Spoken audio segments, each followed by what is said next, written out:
I'm Bob Price, Robert M. Price, the Bible Geek, etc., and I'm a heretic. I was in on the original Heretics Anonymous, which was a discussion group that always met at the Capri Pizza joint in Beverly, Massachusetts, when I was going to Gordon Conwell Seminary. And I remember one guy, Kevin Bausman, I think it was, who did a great Billy Graham impression. He said we ought to have a place we can get together and let our hair down and talk about any kind of idea we had, Heretics Anonymous. And so that's what this thing at the pizza joint became. And I remembered this shortly thereafter when I was doing campus ministry for the United Ministries in Higher Education at Montclair State College. And there was some controversy among the groups for some reason, I can't remember anymore, at Montclair State with the Catholic Newman House, with the Pentecostal Chi Alpha group and InterVarsity Christian Fellowship and so forth. I'm not sure what the point was, but there were a number of students that felt like that all these things were too rigid and they didn't have a chance to air their questions or dissident thoughts or whatever. And so we began having Heretics Anonymous groups then. In fact, we had like 3 go in a week at one point with somewhat different groups of students each time. Usually somebody would give some kind of presentation and we'd shoot the breeze, and it'd be during the day, so it'd just be like an hour or so, free period. And it was really very fascinating and fun, and we eventually had Heretics Anonymous field trips. I remember going to see a couple of Star Trek movies with the gang and so on back in the 80s. And hopefully Star Trek 5. This was, I think it was the second one where Spock died. Well, this is the one. That's the one where Cybot thinks he hears from God. Oh yeah, I thought that great. was just appropriate context. Excuse me, what does God need with a starship? Yeah, that was great. My favorite line. And after that, I was, we moved to Mount Olive, North Carolina. I was on the faculty of the college there. And we tried to have Heretics Anonymous there, but there was one loudmouth Methodist pastor that wouldn't shut up and was a dogmatic creep, and that kind of dissolved the whole damn thing. That we tried starting it at St. Stephen's Episcopal Church, where I was attending, and we had a worse loudmouth who was a fundamentalist Episcopalian who admitted that she came to the group, which was initially quite big, to try to get people converted. And so that lasted all of 3 weeks, shrinking down every time she came and opened her mouth. So that was the end of that. I thought Baptists were only bad guys. She should have been a Baptist. Yeah. I think she was only hanging out there in the church even. Yeah, right. So then when I became pastor of First Baptist Church in Montclair, we had heretics groups. And that was very interesting. Some people from the church came, some from our film series. And you so weren't a loudmouth, were you? No, I did try to hang back. And that's right. And that went on for years. So essentially, we've been having Heretics Anonymous on and off for decades. And it's always been fun to do. Sometimes when we had them in our home, there'd be people there till 4 a.m. We'd say, well, lock up when you leave. So it's great. Sometimes we've had very small groups, sometimes... But what did we do there? Well, we discussed different ideas, different topics, from different standpoints. We try to stay away from especially acrimonious topics like politics, on which don't get me started, and religion, ethics, philosophy, that kind of stuff mainly. And it was always pretty enlightening. And of course, it's best when you have people with different viewpoints to share and understand better. And to keep you honest. I mean, you can't just be talking to the choir and then you're not challenged. So the important thing is being challenged by the other point of view. Right. So you can ask them questions and they can ask you questions. Well, that's how I met Bob, by the way. I was watching the James White. I used to listen to his podcast. I'm not a Calvinist, but he did talk about interesting topics like textual criticism, manuscript traditions, and such like that. And then I saw Bob debating him, and then I saw Bob Price Selma. I'm like, that's right down the road. And so it started several years now. We've been going to lunch and talking about things and going to the Heretics meetings, which I personally loved. I was really disappointed when we had sort of a lull in the meetings, but I'm happy we're starting them back up. Did you find yourself agreeing with him more than James White? On some things. I like James White's his explanation of the manuscript traditions. I'm not sure if you're familiar with it. I like his explanation a lot. By the way, maybe I was predestined to. Yeah, that's right. No choice. Sorry. I had to go there. Joke. I had to get one of those in. Sorry. That was I've good. heard some people say they can't stand him and the debates he has with people. I've never heard one except the one I was in on, and it was completely positive. I got along well with the guy. I even wound up saying, we ought to have a kind of point-counterpoint show. Because we got along just very well. That's what this is. Yeah, that's what right. this is. Now, why we Good transition. taken the trouble to start it up again? Well, that has to do with the weird time we're living in, where there's just incredible hostile antagonism between people like I don't remember in my millions of years of life so far, and so we figured it'd be good to experience positive listening dialogue, and especially to put it up online as just a candle in the darkness to indicate to people that you can have something less than a shouting match.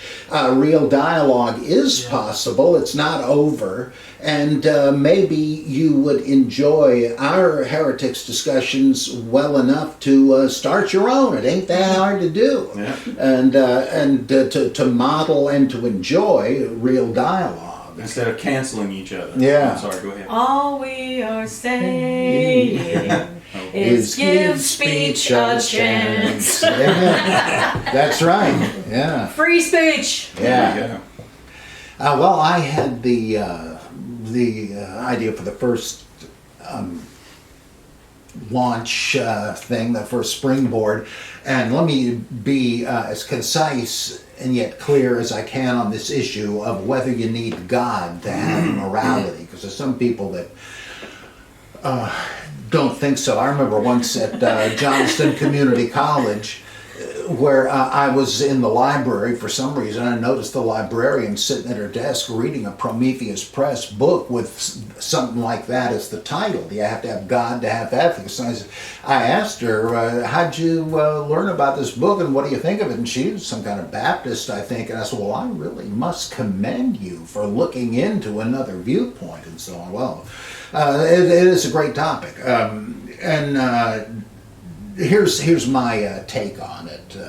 So I think of a debate going on back in the late Middle Ages with Catholic philosophers. There was William of Ockham, John Scotus Eriugena, I think it was, and Thomas Aquinas. And the issue was, do you have to have God to have morality? Well, all these guys believed in God, and they all believed in traditional morality, but they were trying to determine what is it that makes good good, and what is the relation of God, if any, to that. And I think Occam held to divine voluntarism. We know it's good because God decided it, and he issued the commandments. That's it. It's the will of God. But I forget how the other guy came into this, but he didn't accept that. And and Aquinas mediated the dispute, I think, in a brilliant way with his natural law argument. A lot of this was sort of derived from Aristotle because he was the big Christian Aristotelian. And here it was, the problem he saw with divine voluntarism was, if something is right just because God says so, doesn't that mean it's neither right nor wrong intrinsically? Like if God said tomorrow, I'm kind of tired of the way things are going. How about thou shalt not murder? Thou shalt murder, like the Purge movie, right? Would that suddenly be right? That doesn't seem to compute. It's that arbitrary. Because if you say that it isn't, and God is commanding what he knows to be right because it's already intrinsically right, doesn't that threaten the ultimacy of God? Aren't you saying that God is bound by moral standards that he passes on to us? And that therefore he is subservient to good and evil wherever the law ultimately comes from. You don't want to say that. I mean, that's like Zeus being captive to fate. And Tillich says similarly, there cannot be two ultimates. But that is positing two. And so there's a problem there. Well, he said, and I still think this is brilliant, Aquinas said, our duty to do the right thing is in fact the duty we owe the Creator. The divine voluntarists are right about that. He created us, we're obliged to do the right thing as he commands. But what determines what he commands? It's determined by the kind of world and creatures he created. Could have done anything. Could have created the bizarro world. Could have created anything, who knows. But our planet is governed by gravity and all this stuff. And human life must be lived in certain parameters to work well. What's going to keep everybody healthy and happy? It's no accident that all societies that we know of in the history and in the world today all have basically the same moral code. Now it sort of fades off into special cases, but nobody has an answer to that. You have Christian ethicists of all kinds saying, medical ethics and all this. Oh my God, what do you do with this and that? So nobody has infallible, easy answers on everything, but come on, there are no cultures that say, murder's fine, rape's okay, steal all you want. And nobody says that. If anybody ever did, their culture didn't survive. Of course, when you start having what we're having today with rioting and anarchy, your culture's going to be over with. That's saying the same thing another way. To have a viable culture and civilization, you've got to do certain things to respect other people's rights. It's a social contract, right? That's the way it's going to look. If you're half awake, you know that you have to respect other people's rights if yours are to be respected. Everybody's got to hold up their end of the thing.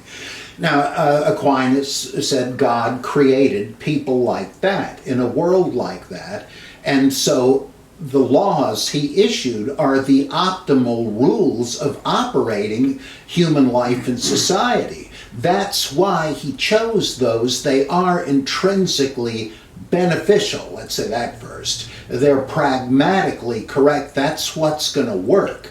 Now, you might say, however, well, I don't really care. I'm just going to do whatever the hell I want. I hope I get away with it. I don't care if it hurts other people. There's certainly plenty of people like that. And Aquinas said, all right, that's where we have to answer, why are we obliged to obey our Creator? That's where the duty comes in, because it's the Creator that created you and this kind of world and gave you the functional rules. You don't just have your own interests to look out for. In gratitude, you owe God obedience. In other words, you owe it to Him to produce the kind of functional world and optimal life that He gave you. So that's where God's will comes in and where your duty to obey God comes in. Is it situational? Well, sort of. But that's really just in those weird, ambiguous cases. You got to hammer that out. But on the whole, no. I mean, there are plenty of things that are always right and never wrong, always wrong, never right. And that isn't that tough. As Superman said in the Kingdom Come comic, there's right and there's wrong, and it's not hard to tell the difference.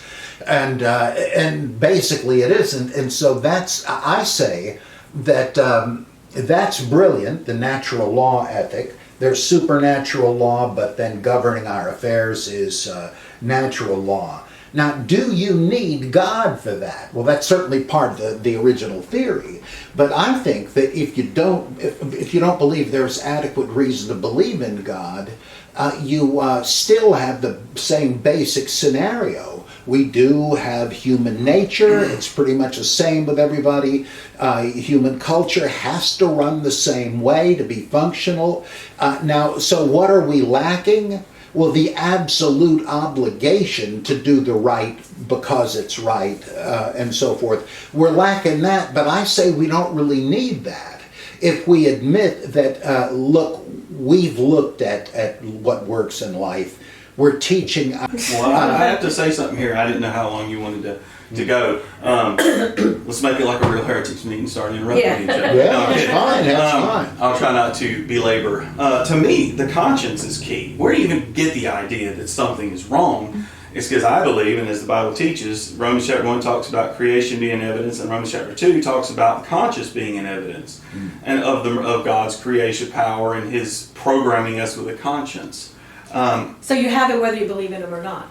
I believe you have a conscience whether you believe in God or not. Absolutely. I mean, there's obvious weird things like serial killers, and they've scanned their brains, and there's something a little off. There's something in the DA. So there are oddities that I believe sin has brought into the world. But the fact is, the conscience is our guide. And if there is a conscience and there's a conscience creator, then you don't need God to obey your conscience. But God's still in the equation because He created the conscience. He sort of programmed it in there. Have the conscience if you But you would, God. I think. But that's- society programs you, and what's wrong with that? But why would society do that? All 'Cause they those see things what that you works. talked about, we're talking about various religious people who, through prayer and enlightenment from God, arrived at these conclusions. I mean, we're not going to reinvent the world here. No, don't have to. But I think we should back it up, guys. I think, this is my opinion, I don't want to rabbit trail, but just food for thought, is I would believe that since we do have a conscience, and I think most of us agree the conscience existed, whether we believe it's chemically based or we believe there's a ghost in the machine. Wait, are you saying conscious or conscience? Conscience, I'm sorry. Conscience. If I said it wrong, my apologies. Like your conscience, your Yes. conscience, whatever. I would have a hard time believing that a good case could be made that a conscience could be produced by evolution, for instance. Because if it's strictly materialistic, then you really are a victim of the chemical reactions in your brain. And then you get into the point, well, can you really punish somebody if they were just obeying the chemical reactions in the brain? That's rabbit trail a little bit.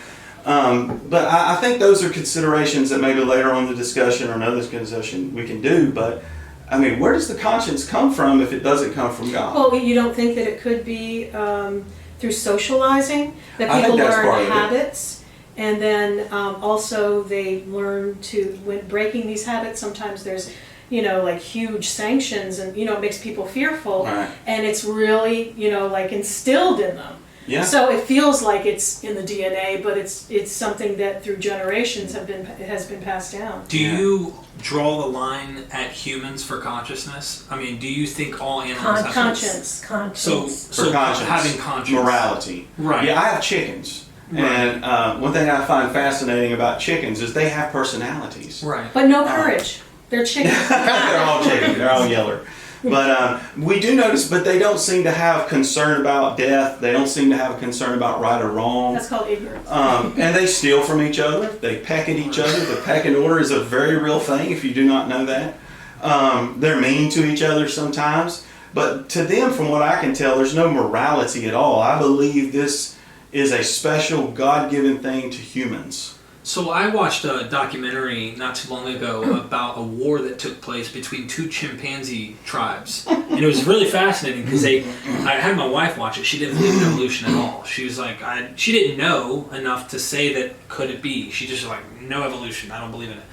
When we watched this documentary, we walked away and we're like, they are very similar to us. Like they have, Sure. and there were some in the tribe that were like didn't want to get involved in the battle that went, and there was there's a wise old man that was part of one of the tribes who stayed with the kids, and he stayed around with the kids, and he always played with the kids. But the other guys, the young bucks that wanted to be tough, went out to battle and war. And I just say that to say, I mean, I do obviously fall on the side that conscience is something that is produced by awareness, and this is all chemical based in the mind. And I don't say that it couldn't be something beyond. Right. I'm not someone who can test that and prove that with absolutes in any way. But do you draw the line and not believe in evolution? Like you say the Bible is my narrative and I don't believe in evolution because I believe in God? I actually don't think this has to do with evolution, this conversation, because whether a certain breed of animal is able to do things. I've watched what's it called in New Jersey where you go through and the animals look at you. Zoo? No, it's a great adventure. Great adventure, yes. And you're going by and the various, I do not know the different monkey species, gorilla species, but they act like us. They bounce their babies on the knee. And you look at them and they're acting the same way we do. Well, that's how God created them. It doesn't mean it was evolution. And I think that is a sidebar to the conversation as far as conscience is concerned, whether we need religion. So the reason why I asked, and I see it perfectly relevant, even though you would say, no, this is I think it's relevant too, but it is sort of a side relevant. issue. It is a side issue. But here's why it's relevant. It wouldn't be as relevant to someone who doesn't believe in it, who says, no, I don't accept this notion. But if evolution is the case, that we did evolve, even if one says God is involved in the process, you still are explaining what that sequence is from previous species to being what we are, and how did our morality go? If we did come from a previous species, were we this moral? Did we know right and wrong? Were we thinking the same way? And so I think it does matter personally, but wherever you guys want to take this conversation is really what I'm interested in. But I do want to concede real quick. I'm sorry, I'll let you in. The plan, I think it was the plan of the cave bear. Maybe it was a different one. It wasn't about the Indians in North and South America. And they were contemporary to each other. And some had very moralistic tribes, and others were very Barbaristic. Barbaristic, yes. And indulged in all kinds of torture, and they were what we would call evil, while others weren't. And so it wasn't a matter of evolving. It was this group grew this way and this group grew that way. I don't think it has anything. And I think, we're talking about a problem today. And do you need religion to have things go well? And I believe that you do, because I believe that God is real. And our prayers have a certain power because we're able to speak to God, and God showers blessings on us if we believe in Him and if we approach Him and ask Him. If we do not, He ignores us. He's always there, but we turn from Him. He does not turn from us. If I may, because thinking about history, when you say Him or God, right? Because this is important we understand. We're talking about a being, a powerful being that supposedly created us. I'm not going to say how long ago. Okay? Yeah, we don't know. Yes, eons. The societies prior to the monotheistic Judaism, what were they worshiping? How did they know their morality? Well, I was going to actually bring up a point that I fully concede that humans, just my wife is from Mexico, she has Aztec ancestry, and for hundreds of years the Aztecs... Human sacrifice. And they had their own little society apart from the Christian Bible, apart from the Christian God. I don't agree with all their practices, right. and perhaps that's a whole other discussion. But the fact is those people lived, breathed, died, made decisions, had morality, and all apart from Christianity. Now, I still believe that imprint from God is there because I believe in God's image and we have that conscience. So they still had something, but you can sear your conscience. That's been proven. I mean, you can do something wrong to the point where it doesn't bother you anymore. So I fully concede that humans, with their God-given conscience, can function without Christianity being at the core. Now, I said function, right? I'm not going to concede that then they are living the most optimal life they could lead, or that the Holy Spirit is having a huge influence on their life, or anything like that. To me, it really depends on where you set that bar. And what you were talking about, and that's what made me think of that. Where are we going to set this bar, and then by what guidepost are we going to judge it? So, Well, that's guidepost. That's a good word. I think there's even a Protestant magazine called Guidepost. Yes. You need guideposts. I think it sounds like what, and this is just me taking a jab a little. Sure. Sounds like a presuppositionalist position, Okay. and there's no way to knock a presupposition. I mean, when you hold define to that. Define so that. you're starting with the premise that God exists because creation, we exist. Sure. There's conscious, we're awareness. There's people who are good. There's people who are bad, and we have a story or narrative that gives you why there's good and bad people. But then we have to, don't we? Because we're here, and we have a conscience. Well, not So necessarily. we have to presuppose, we don't have to presuppose God. Right. But we have to presuppose the reason for the conscience. I mean, I don't know if I'm explaining that well, but we're already here. It's It could like, be for practical. Well, that's reasons. exactly what I was Yeah. going to say. So I'm going to finish and then I'll let you Yeah, go guys ahead, jab go me ahead. for sure, because I know you're going to jab me. Put me on the stake, grill me, turn me Yes. around. That's my favorite part. St. Lawrence. No, but this is great. I love this conversation, and this is excellent. For me, it seems more pragmatic. So, like, if I do things and I realize it's not working in the real world, scratch if I could prove, like if I said, prove God exists, obviously you can't prove it, Yeah. but you're starting with, well, I think there is. I mean, why are we here? These good questions. And there's other explanations that try to make sense of that. But my point is if I kill someone else and I know they're going to retaliate, why? My uncle died because he did the same thing and they retaliated. Like, all of these things become more practical to realize we got to end this at some point. We need a philosophy in our mind of some sort, a structure that we know is going to keep us from going extinct, something that's Yeah. going to keep us on the right path. If the moral framework is God and that's what works for people, good. For me, I do think you don't need God. I mean, that's someone who was once a Christian who's like, and of course a Christian that I've taught, a lot of people say, well, you never were, because you wouldn't have left if you really were. This is what I always hear from the Calvinists, by the way. You didn't persevere, so you're not, you were never really one of us. And I'm like, wow, man, I wish you knew my heart. I wish you knew my mind and why I thought the way I did, and maybe you'd think differently. But I do look at the evolution, and I know that keeps coming back into the conversation, but I'm trying to understand why we would want to do something practically. Like, there are people who believe Zeus, never even believed in any gods prior to Jesus, from who knows what culture and where, who had structure. They had these frameworks. You would say it was God. And I'd go, well, which God? I mean, like, at what point do we well, say... if you go back far enough, and if the Bible is true, then monotheism didn't evolve. It was the first religion. I mean, if you were 5 generations from Adam, there's Adam right there. There were no... If Is that that's like true, 7,000 years ago? 6 to 10,000 years, Yeah. whatever you would think. I don't know. But I'm just saying, there would have been no atheists back then because there's Adam. What proof do you need, you know? So... But you're go starting ahead. with the story. Do you see what I'm trying to get at? Like, you're starting with the precept. You were... Well, I was saying, when you experience God, you know that God is real. And you know that there's power comes from God, and that you know that He is listening to us. And one of the previous things that we were discussing, having this discussion, was whether, we need religion to have a decent society. And you can't just have religion for the sake of religion if you don't believe. You have to believe, because the power comes from God when you believe and put your trust in God. There's a lot involved, and it involves trusting God, it involves faith in God, and having a conscience, because you do believe in God, and God is our Father. We love our Father, and we want to please our Father.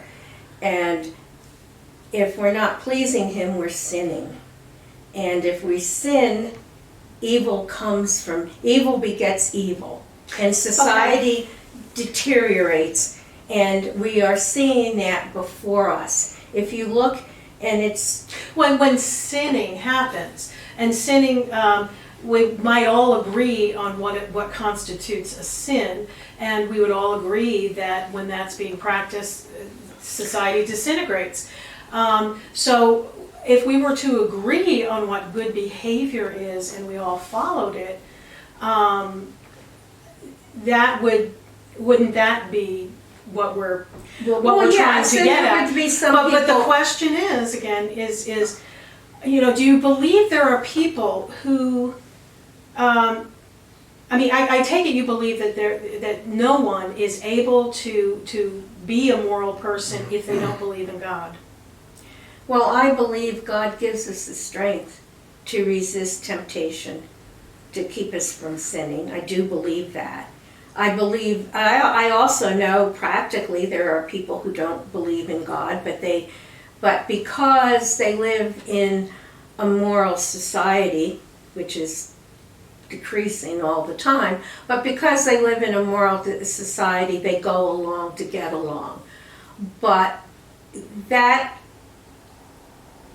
begins to deteriorate when more and more people stop believing in God. Less and less people do the good things that we're talking about. Well, we are seeing people that do believe in God being part of the destruction. That's not the magic. It doesn't seem to be. We can't look into anybody's heart. Only God can judge what's in somebody's heart. That's an absolute. I mean, there's no way that we know. But when you say people, there's no way we know what's in their heart.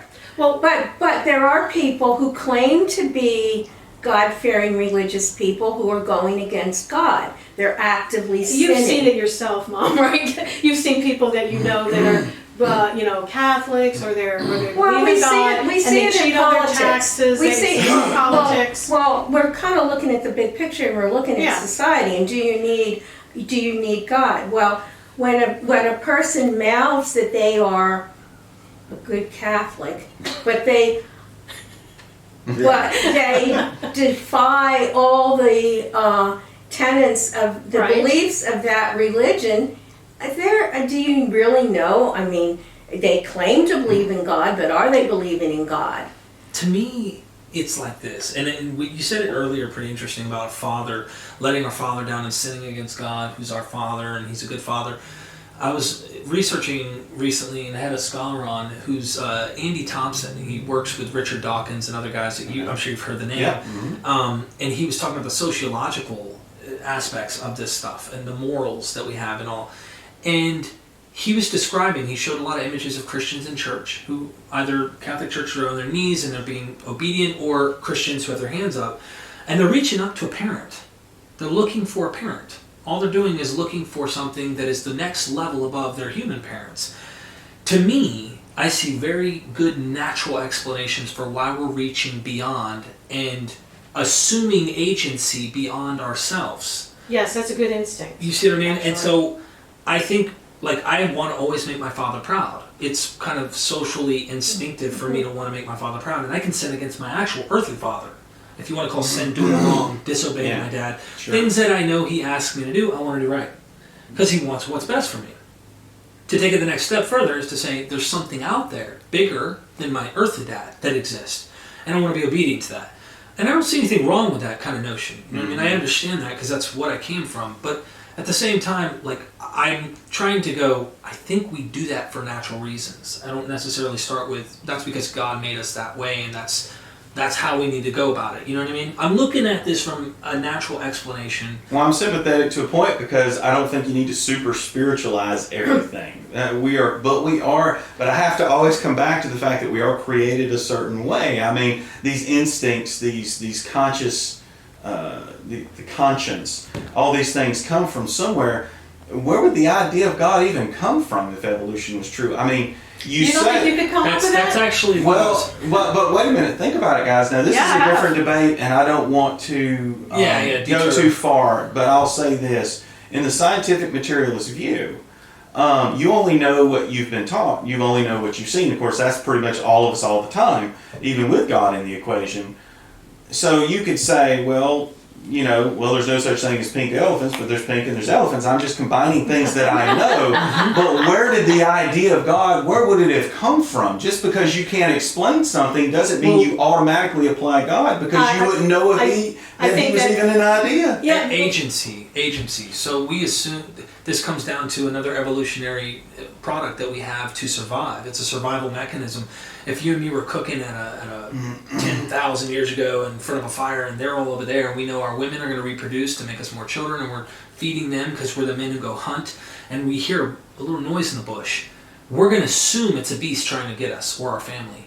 It may just be the wind, but we assume with agency that there's something there, even if it isn't. Survival instinct, you got to watch out. But if the door opened right now, we would automatically assume it's a human. But what if the wind just blew it? So we assume agency even if there isn't any, until we can prove that there is or there isn't. And so I think that what we've done, if you look at some of the ideas of religion, from nature worship, and then it goes further to polytheism at some point, I don't think we started monotheistically. I think that's where we would disagree, but it is what it is. And I think that sophisticated thought, as we were getting better over time, if you will, with our thinking, it starts to become, God gets bigger. God was once in space and time. He could smell the sacrifice, the aroma of the Israelites and stuff. Now he's outside space and time. He's bigger. He's beyond comprehension. And I think that evolution takes place within the text. But I'll say one thing and then I'll just shut up. No, I also think that the laws in the Old Testament are far outdated.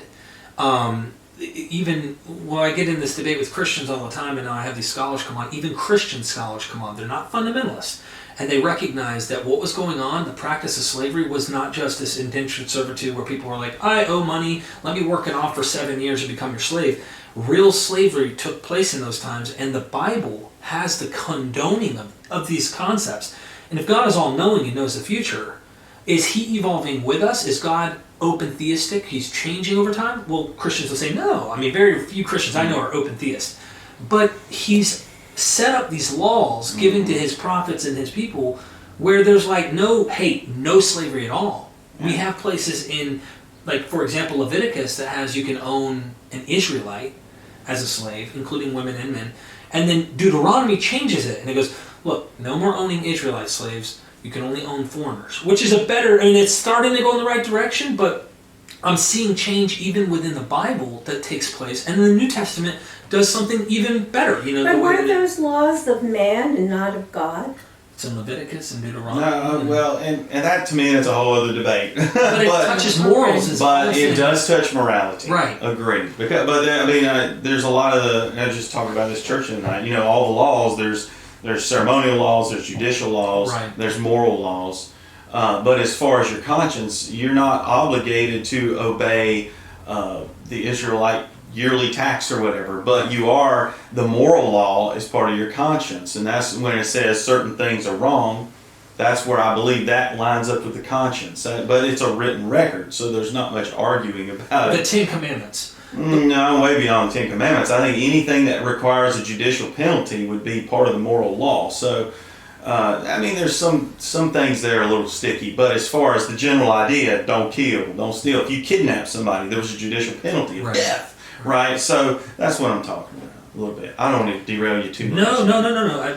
I expect a defense, especially when I'm talking about your sacred book. You know what I mean? Yeah. But there's a lot to the book that we don't understand about the times either. I mean, there's a lot of context, and we know those things were pieced together to some extent. It's not like Moses sat down with a pen and paper and a bic and wrote it all down in order. We know that. Come on. I agree. But it was pieced together at some point with some thought, and of course, I believe guidance of the Spirit of God. Every little jot and tittle and detail doesn't need to be perfect. And I just from this little off subject, but for instance, you ever notice like in numbers, all the numbers are round numbers, 600, 400. Well, so was there always round numbers, or are we just kind of estimating? Well, God knew if there was 543, but the guy probably wrote 550. That's not a big deal to me. Right. If all those little details and we don't understand every little thing about how the slavery was done and I think there's some missing pieces there, and I'm not that worried about it. Because God is working within our frailty. If the Bible is true, and I know I rabbit trail a little bit, but God is working within our frailty. I think He is. If He inspired man to write a book, He's working within our frailty. Now, why he chose to do that, I could not tell you. What if I told you it was guys who chose to write a book and have God the one? You know, Yeah, what but if it's there's the a other way lot of around? questions being Well, that's raised a great here. question, but Yeah, I'm just I saying I understand. believe the opposite. Right. Yeah, well, no, I mean, I'm just hearing you say God did this, God did that. I'm saying, how do you know? Can I ask one thing in that vein that I think is interesting? Sure. Who made the other religions write their books? You know, who made them? Was it God also writing in a new way? Saying, Satan? well, yeah, you see what I'm saying though? Yeah. Like, and to me, it seems more probable and plausible that men created these out of the social environment and what was in the air as they've continued to learn and evolve in a society. And they may have been the spiritual men, the shamans, Yeah. the people that are close to, you know, the spirit world or whatever, who were sensitive to these things. So, you know, this stuff sort of rings true because they're more in touch, but it's not infallible. But I wasn't there, so Yeah. I don't know. I sure take your tack on that. I Yeah, wasn't there. but you are deciding on what to believe in. Which one is nevertheless. right? Based on something, yes. I came here with the thinking that this pretty much was about, do we need religion I know. to have a good society? Oh, you know, we always rabbit trail. Come on. Yeah, but if we're, We but I have don't to. think it's a good idea. I think it'd be more productive if we stuck to do we or do we not need religion. That's what was So the then, premise. okay, let me ask the first question of that, if you don't mind. Which religion would we need in order to have a moral? A religion that is true.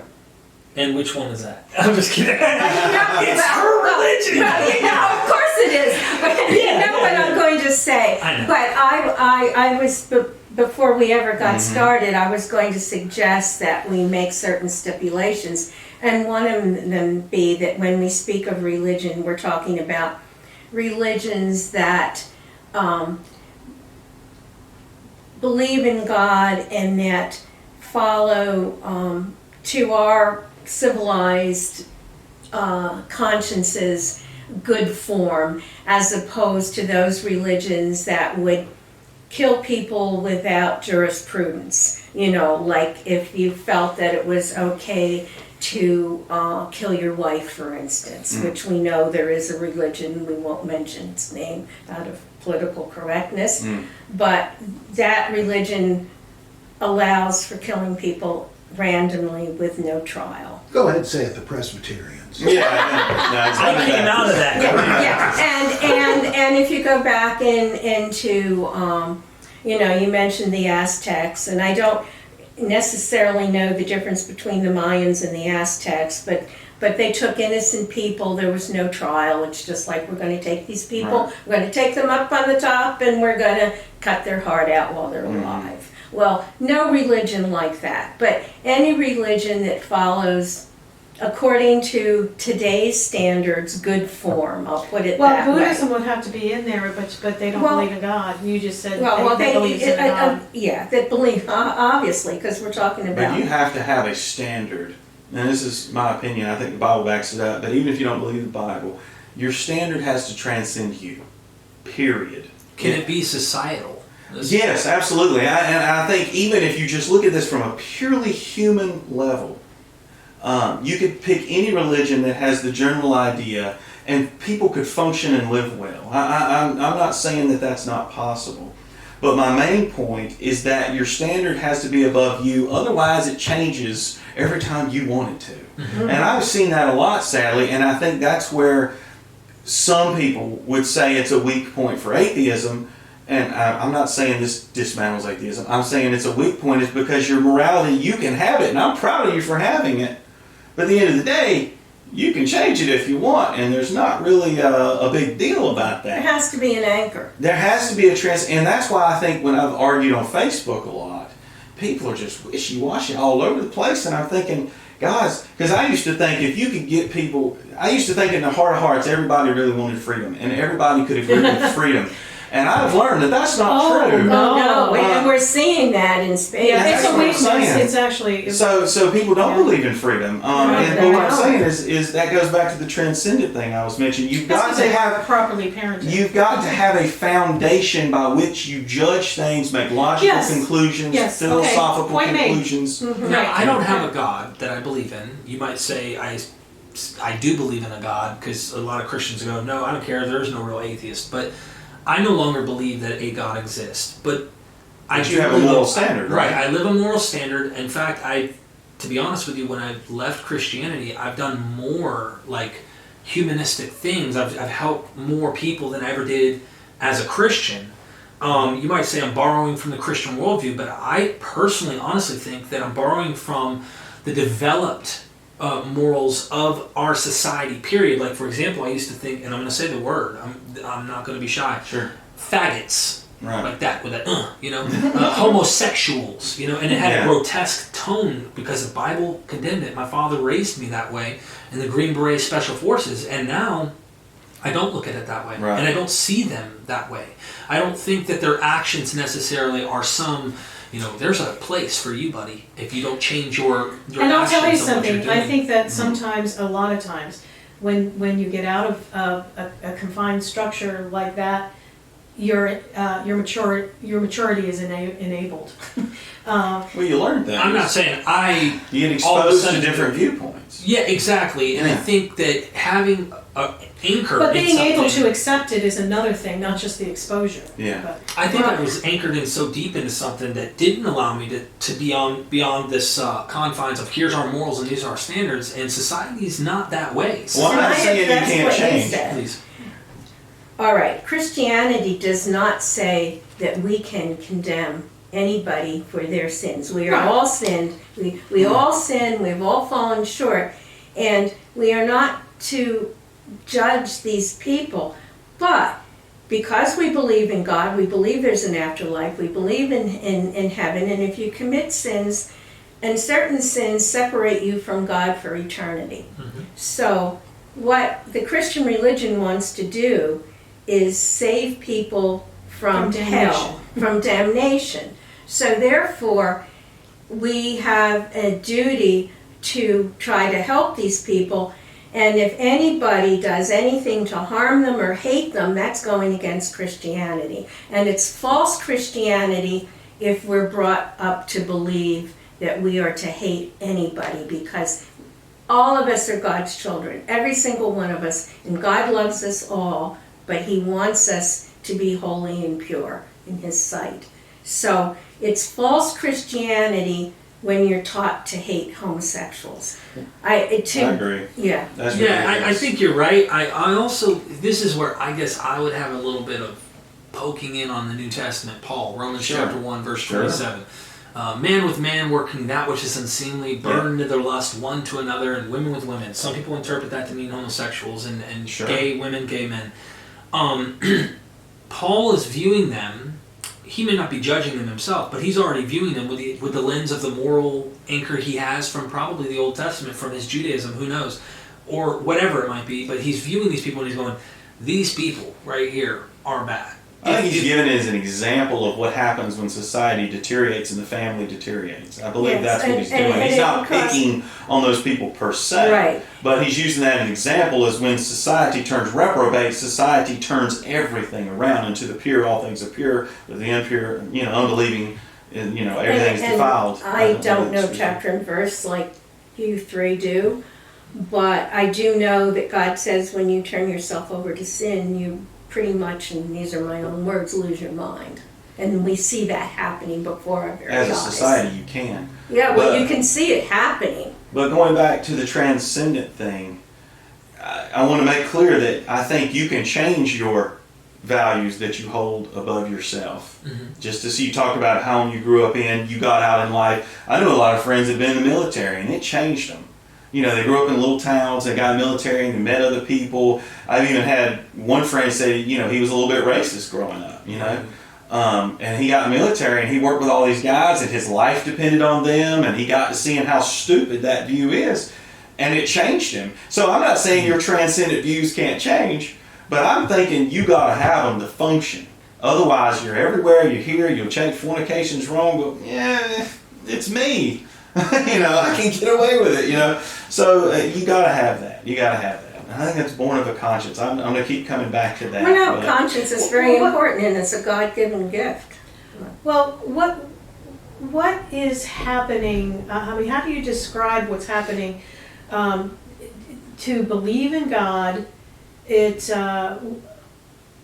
helps you to be more moral because why? I mean, what is the dynamic there? Is it not wanting to disappoint a particular? Well, that's part of it, but I think it's you to be truly a good person, you need to be in love with God, and you have to develop a relationship with Him. Well, I think people that can believe in God, just to get to what I think you're going to, you can be a horrible person and believe in God. Absolutely.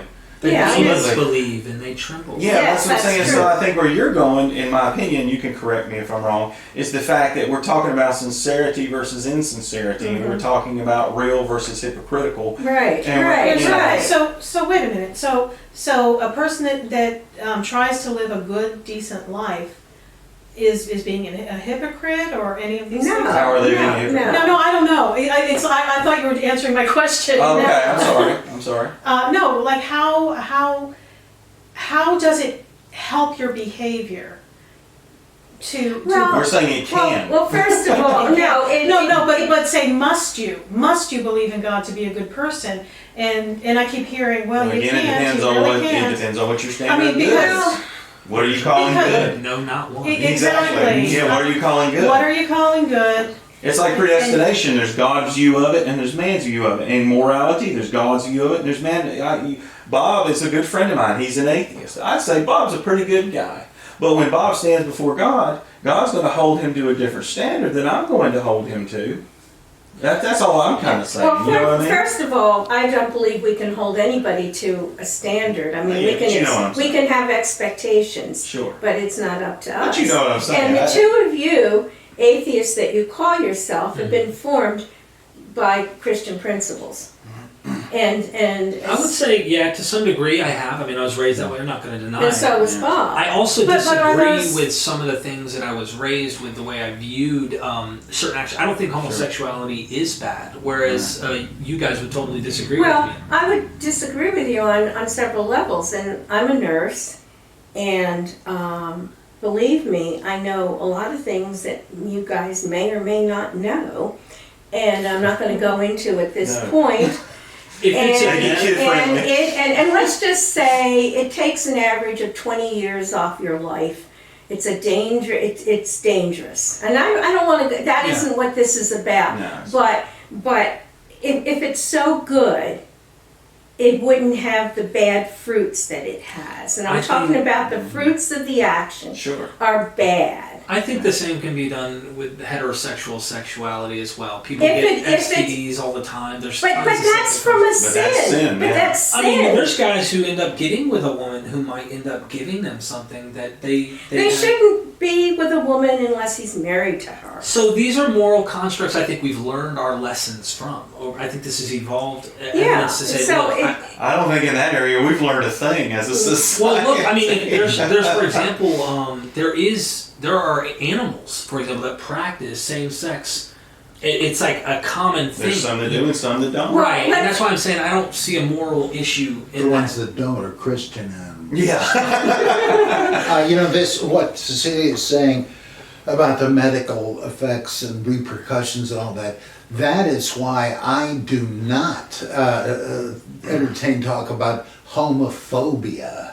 That to be against homosexuality is some sort of irrational, hysterical fear. No, I mean there may be people like that, like the Westboro Baptist nuts, but that's We're all not on the what's same going on. I think we can agree on that. But there are reasoned arguments which I don't find decisive personally, but there are reasoned arguments against it, and that's say it's homophobia is just more propaganda. Well, Yeah, it's just a 'cause you distortion disagree, you of don't words, hate. which is another. It's a sidebar, but that's the part of the problem that we're dealing with. That's a communist tactic, is changing the meaning Yeah. of words. Yeah.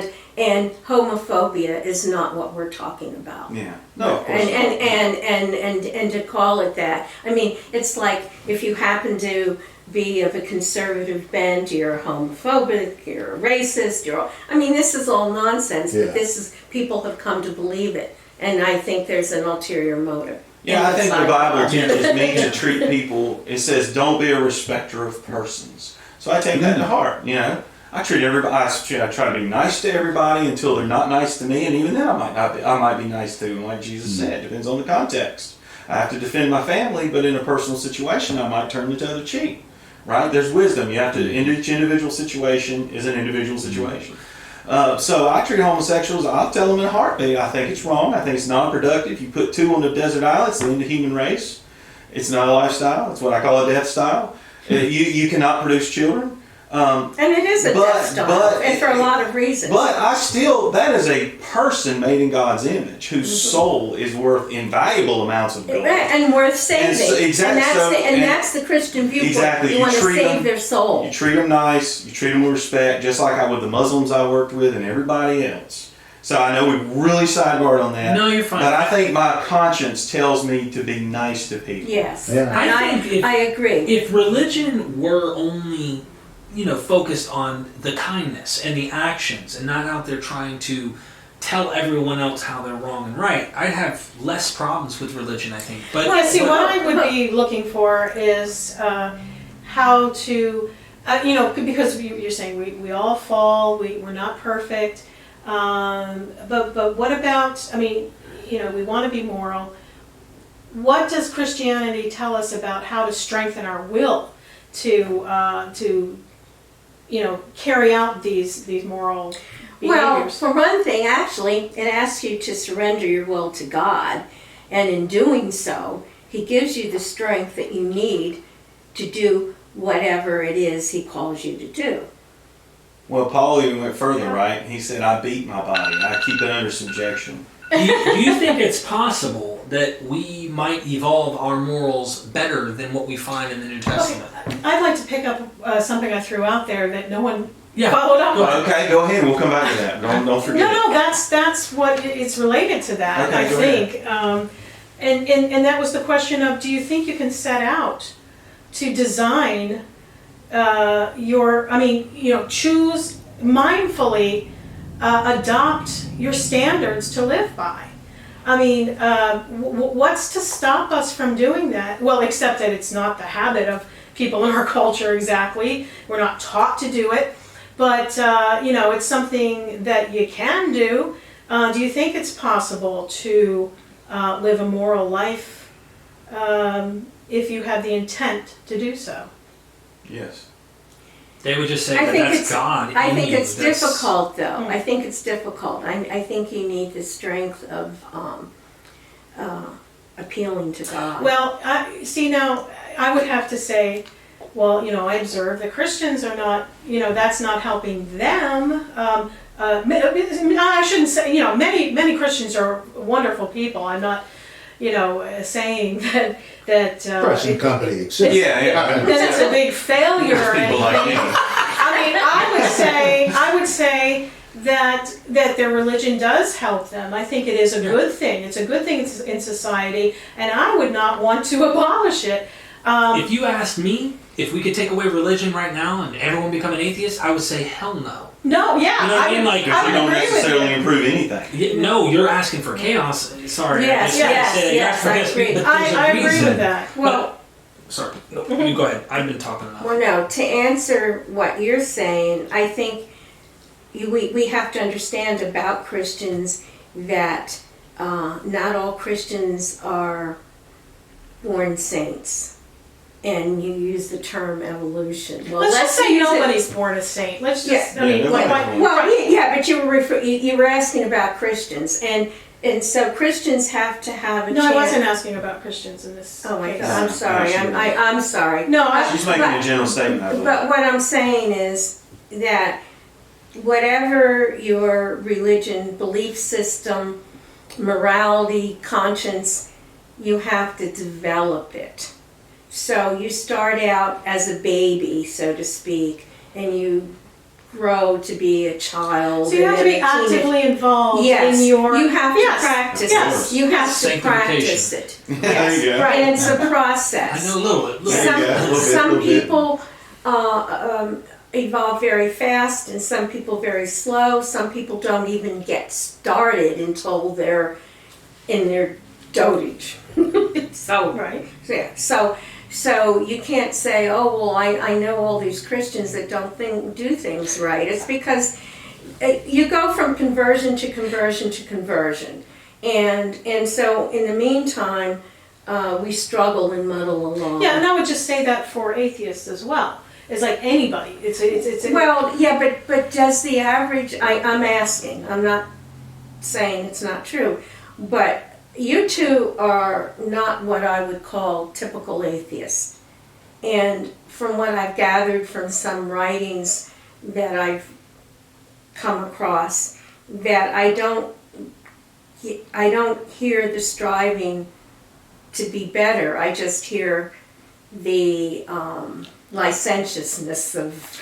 Well, yeah, there's a sense of, there is a freedom when it comes to certain things, but they may be a little more interested in, the environment and diet and, Oh, well, I wasn't thinking about that. I kind of associated with, they want freedom from restrictions. I'm not talking about those things. I'm talking about I the know that, opposite. but I'm saying that's where they might exercise some of their morality in areas that...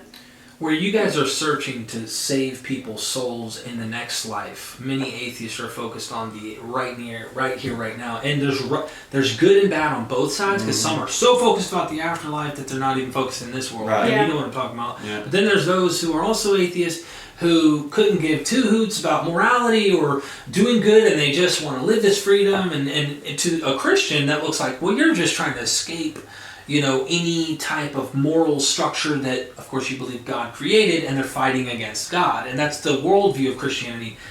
I gotta be practical. Like, I've already thought about this in my head while we were talking about this. I want to buy my kid a little V-Buck toy on his video game when I get home, because I know he's gonna smile and he's gonna. I'll get a warm sensation Sure. by doing that to my kid. By doing what? By buying him a little thing on his video game, so he can get a little extra bonus toy on his video game. Ah. It just came in my head like, all right, I want to do that because I love my baby. Mm-hmm. I see that in nature. Mothers caring for their children, Sure. fathers taking care of their children. For me, it's all natural. It makes perfect sense. And if that's what you need, is that moral code to say this is what my foundation is for truth. What I personally draw the line on is when we run around trying to save everybody. Because I've done that. Tried to go out and preach, and a lot of it times... depends on whether you're using force or not. I don't use force with people. What if it's mental? Like, here's what I'm saying. Not force. And not even being forceful. Like, guys with, you're going to hell with stakes. And manipulation either. I'm against all of that. What if there was no hell? I'm saying this because that's the final place you go to judge all evil and to cast devil, Satan, his angels, and all wickedness is going to be burned up. What if there is none of that, and we're teaching people, you're going somewhere, and there's a psychological terror there that we're now implanting in people, and we have no evidence of this place itself. We're just going based off of a book that's teaching this because we believe that this guy was the Lord and what he said is true. How would that affect people? You know what I mean? And I could see that being harmful because I know some people who've left the religion and they literally had to go see a psychologist because they're traumatized and they were so scared to not be a Christian because of hell. Like, that's a scary thing to think you're going to burn forever by a loving God. It's just like, is my dad really? Because if he's a father, is he really going to cook me forever? And he created me and he put me here? That's just... It's there scary, is a danger, But we're and all I think individuals. some religions do preach hell and brimstone, fire and brimstone, or however you phrase it. But the whole idea is when we say the act of contrition, oh my God, I'm heartily sorry for having offended thee, and I detest all my sins because I dread the loss of heaven and the pains of hell. But most of all, because I've offended thee, my God, who are all good and deserving of all my love. I firmly resolve with the help of thy grace to confess my sins, to do penance, and to amend my life. Amen. And the emphasis is, it's called an imperfect contrition if you are being good because you fear hell. So in the Catholic frame of mind, it's there but your real reason is because you want to please God, because He's all good and Yeah, everybody looks at it different. Yeah. I didn't look at hell like that. Yeah, so as To me, a that was a Catholic, place of consequence, but it wasn't. yeah, it was a like, consequence, somebody- and you yeah. sent yourself to hell. God doesn't send yourself. This is coming from a Catholic. You send yourself to hell I think because you agree because with that, you say Which all right, I don't That's a that you send yourself Yeah, to your own hell as a actions. consequence. God's not It's your own necessary. action. God God is ultimately the one that judges you. But that why sends is you that there. the consequence? Yeah. Why did he make that consequence? well, look, put it in more earthly terms. If you decide to commit a murder, And that's all it is a it's a decision, but you decide to commit It's a an murder, analogy. and you're saying yes. That's what I'm saying. I know, but But- it's not real. that hell is the story of hell is figurative. Yeah, but we were addressing about the fear, and I was saying that some religions take it to an extreme that it Right. And becomes some a people within psychological religions. problem. Yeah. And I'm trying to say in the Catholic Church, I think there's a more balanced. I've talked to Catholics that feel that way. Yeah, the fact It's that the it's a hell. idea, It's what hell is. It's not, well, you did it. It's like Well, that but it even that is exists. part. But that's another. Oh well, if you want to be that way. It's just certain people. I'm not saying Yeah. everybody. And Yeah. you have had a positive reaction to it, which is good. I had a very negative with Yeah. all the But positive yes, and versions that's that I got it, with. and that's it. Religion has to be practiced correctly to get the full benefit, obviously. If you do it wrong, Yeah. I mean, garbage in, garbage out. I mean, that's just goes with a lot of things. I mean, Can I bring us back a little bit more to the original point? So let me flip the question a little bit. Please. So if there is no God, then what is objectively wrong? I would say socially. First of all, I think that morality is subjective. So that's where I was. Yeah, I don't stand on. Even though I know an atheist buddy of mine who thinks there is objective, but he said. at But this on what point- basis would he be able to demonstrate? That would be. He the- believes, and this is what he said. I don't personally think. I think it's subjective. Sure, but, I want to hear it. But he believes that we're going to need an Albert Einstein, so to speak, to understand evolutionary-wise why certain things are objective in an absolute sense, Sure. but scientifically. You know what I mean? But yeah, for me, it's subjective. And it has to be. To me, that's an internally consistent and intellectually honest answer. Because really, and this is what I say about cancel culture and who defines what hate is who gets to decide and why them, and who are they after all? Right. Why do they get to tell me what to do? So that's why I go back to the transcendent thing, and that's why I go back to the thing What that do you nothing. mean by the transcendent thing? It's kind of above my head. It's above your beyond head. us. It's, in other words, stealing is wrong whether I believe it's wrong or not. That's what I mean by that. So, See, and I'll be honest, if I was starving, I Yeah. would still in a heartbeat to save my family. well, that's Well, what I of mean. course. And it would be But- right in my mind because my Well, children no, need to but, live. but you it know? would be. It would Right. be. It would be. Even Right. even in Catholic teaching, because there's proportionate and so stealing food for your family is not the same as stealing somebody's. Looting in a riot. Right. Yeah. Well- There's a whole different. There's another thing, like, the reason I say subjective is, like, if someone were to walk in this house right now with a gun and we kill him, there's self-defense, right? Sure. So Yes, for me, yes. it's like, okay, we can kill that guy if we felt threatened. But if for some reason, let's say we're over in Afghanistan invading to get bad guys, and in the crossfires, so to speak, there's some civilians that aren't involved in this particular thing, but they see us as a threat and they kill us. Did they murder us? Did we do wrong? Are they right? Are they wrong? And it's really almost sometimes on what side of the coin are you looking That's right. from. So subjective to me makes more sense, even though I would agree with you. Like, I think our moral frameworks are very similar, Sure. but that's because I think we also have, Christianity has made a huge it impact on has. society. We grew up in a Judeo-Christian Yeah. Right. society, and it is But- influenced. But go ahead. Well, but if you think about each of the rules and things, or thou shalt not kill and all that, those are not just Judeo-Christian, right? No. No. Yeah. I mean, Well, no, because some don't have that structure. They feel it's fine to kill. But there's Some other, do, that's true. I mean, what there are she's some saying is there's dissenting- other societies, like even if you look in the Egyptian Book of the Dead, which is actually the Book of Life, they talk about not killing. These are codes that some scholars, and I think most of the critical scholars would say, like the Old Testament laws have utilized other ancient Near Eastern law codes because it was what was in the air in society, just like today. Someone can come over from another country that has different laws, like Sharia law might be where they're at, from Arabia or some, Saudi Arabia, whatever, and they come over here, they're now influenced by our laws, they might come back and start utilizing it in their own society, and that's kind of, I think that we picked Well, it if we up. were to sit down and think of these things on our own, we would come up pretty much the same thing. Right. Don't Pretty you think? similar, yeah. I mean, it's sort of, it's just self-evident almost. I think that particular religions claim them is, well, it's good to their credit, I suppose, but I don't think they invented. I mean, Well, the human experience is kind of common. That's why when Bob and certain critical scholars talk about parallels with other religions, for instance, I don't want to get off into that. Yeah, I'll bet there's a lot of parallels. Yeah. Everybody got up in America either ate breakfast or they didn't. There's a 50% chance I have a parallel with half the people in America. So the fact that the morality parallels is not shocking to me at all. yeah. But there are exceptions, and that's A what I religion said. Sure. helps And that's you why I to said, follow them, maybe. A religion keeps you on track. It It's a book keeps you that from says being this is your tempted. code. it keeps you, Um, it's a guidepost, but I'm saying that it isn't going to work very well if you don't believe it. If you just Okay, have it in place because, oh well, this will make things go better. It Right, you won't have to unless believe the it, sure. belief is Okay, there. my point would be that there is something to the power of belief. And it's whatever you decide to believe in that gives you the strength.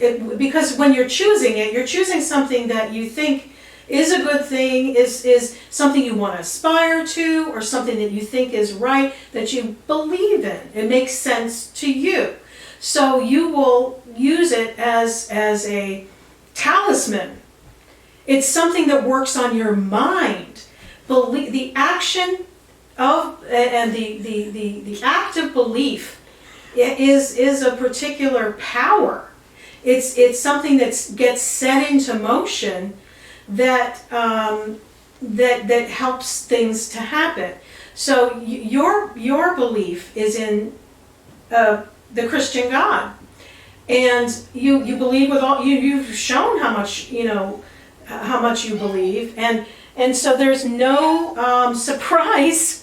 Poor little thing. There's no surprise that gives you the. What's the matter? You want to argue? You want to debate? That kind of seat. And I think it's helpful for us to come to that realization that belief itself is what empowers us. But it has to be something we really believe in. Otherwise, it's not belief. Well, right. Because, I mean, that's a particular thing that's going on cognitively in your head. And when you latch on to something that you say you can believe in, that's where the power starts working. That's when things start happening. But yeah, and if you believe in God, well, I mean, that's your, I'd say all the, I don't know. Well, that's what I was touching on. I agree with you when I meant the transcendent or objective, above my head moral standard. You've got to have that. And you've got to really believe it. Because if you don't really believe it, you're not going to follow it. That's right. It's going to be a cherry picking, pick and choose today, Right. tomorrow, whatever. And that's the problem we have today. And the kind of things that empower people today is like when they want to be a better person, they want to be a better person, body, mind, and spirit. And usually the body's a big deal first. A lot of people care about how they look. I mean, I say a lot of people. You should. That's a healthy thing. Yeah. But I mean, they'll pour so much energy. Our culture is like really, really Narcissistic. more into that than anything balanced. else. It should be balanced. but the others are too abstract. You know, body is solid, but you can see that, you can feel it. You know, we understand matter much better. But as we get into the finer things of the spirit, it becomes a little more nebulous, and we have to really pause and focus. And religion helps us to do those things. Those are things that are kind of hard because things catch our attention. And especially now we've got more things that are jamming us and all. And so it's real important to be disciplined, and religion is an area where we find you can learn about discipline, and that's why people are drawn to it. I think we know we need discipline. We want parents to help us. We're looking to our heavenly parents. I think there are just a number of ways you can satisfy this. And, because we're all different, and different things, work for different people. But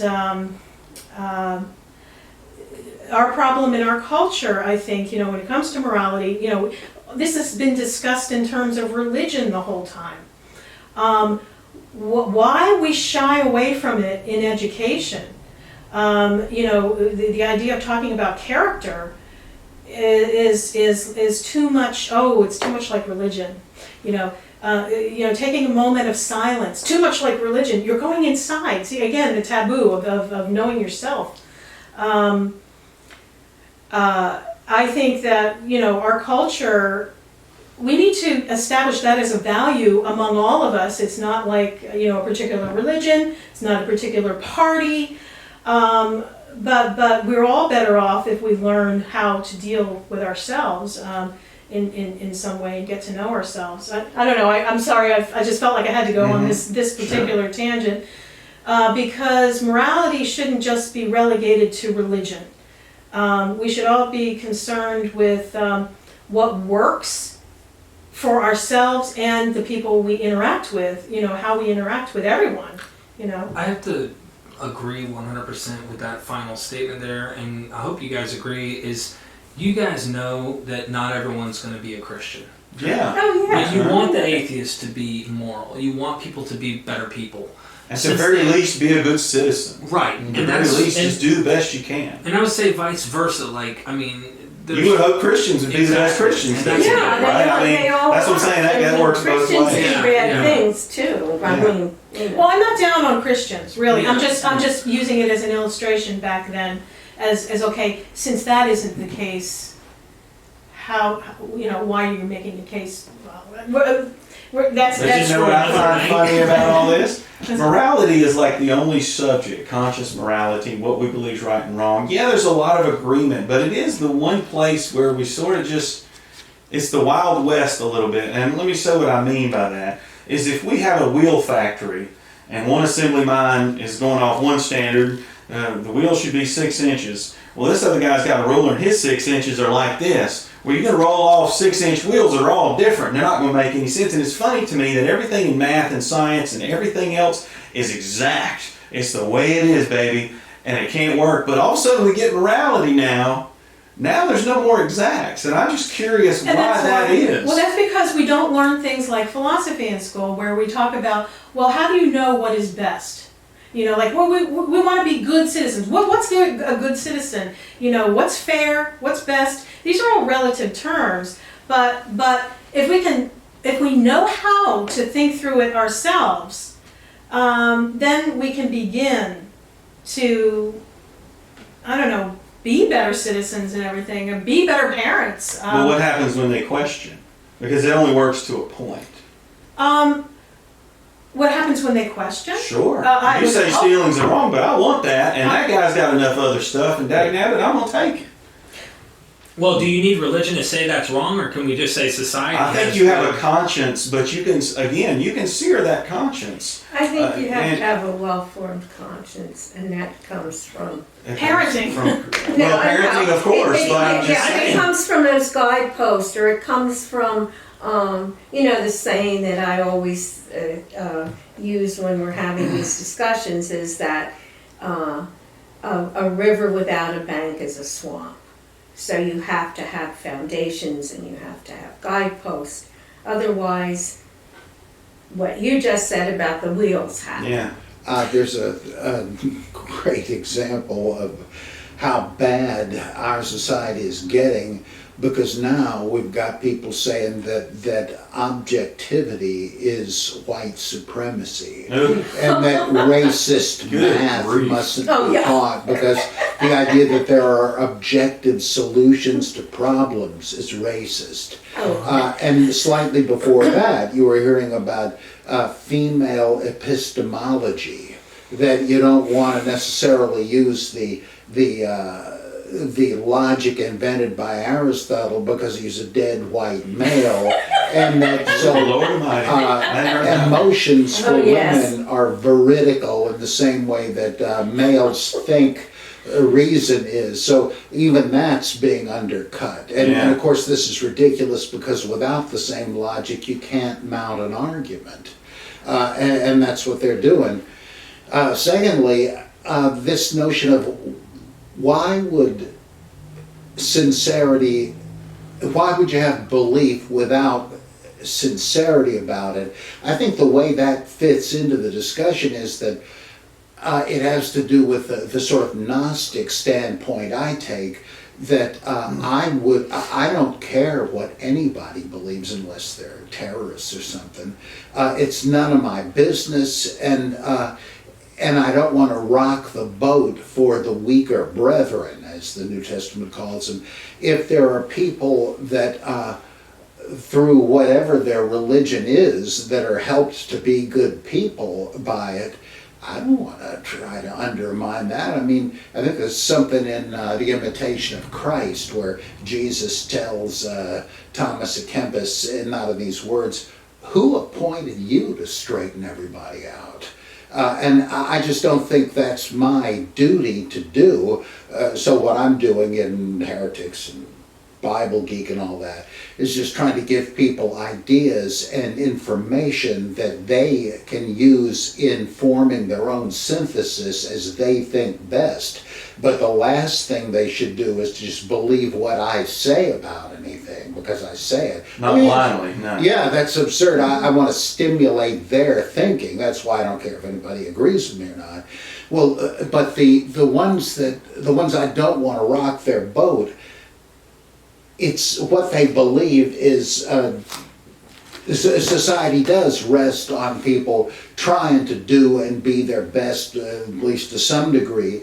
And like the Gnostics thought, Jews, Christians, and probably even noble pagans are wrong factually about the God they think exists, but they're the psychikoi, the natural ones. They don't have the enlightened perspective, which they would perceive as nihilism. But for that very reason, why torment them and get yourself in trouble by saying, well, theism is really stupid. Let's put up billboards telling people that. This has been done. Why are you doing that? Yeah. You're just being a fundamentalist in reverse. Yeah. So I have no patience with let's make them hate us more tactics by atheists, and it's bad for society, and they have no business upsetting these poor people. Well, they should do what we're doing here, what Carol said earlier, challenge. A gentle, friendly challenge to your beliefs. And I think that's what every one of us have done here tonight. Yeah. Carol, me, you haven't talked a lot, but then again, you maybe talked a lot at the beginning. Front-loaded Bobisms. Yeah. But, just kidding. It's popularity. Yeah, popularity.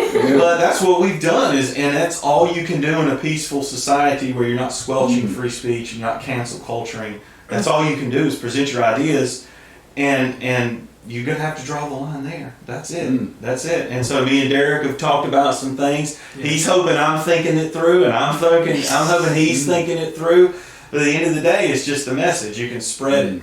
You know? I think it's, well, just to answer what you said, and I'm going to have to use the restroom in a minute, is I just want us to understand each other. Like, Right. why we think the way we do. And I have my boundaries and what I'm not willing to consider, like what I'm not willing to say is the case, and I have my reasons, right? But either way, I think when it comes to morality, every single one of us agrees on certain foundations, regardless of what you believe. Honestly, we all know.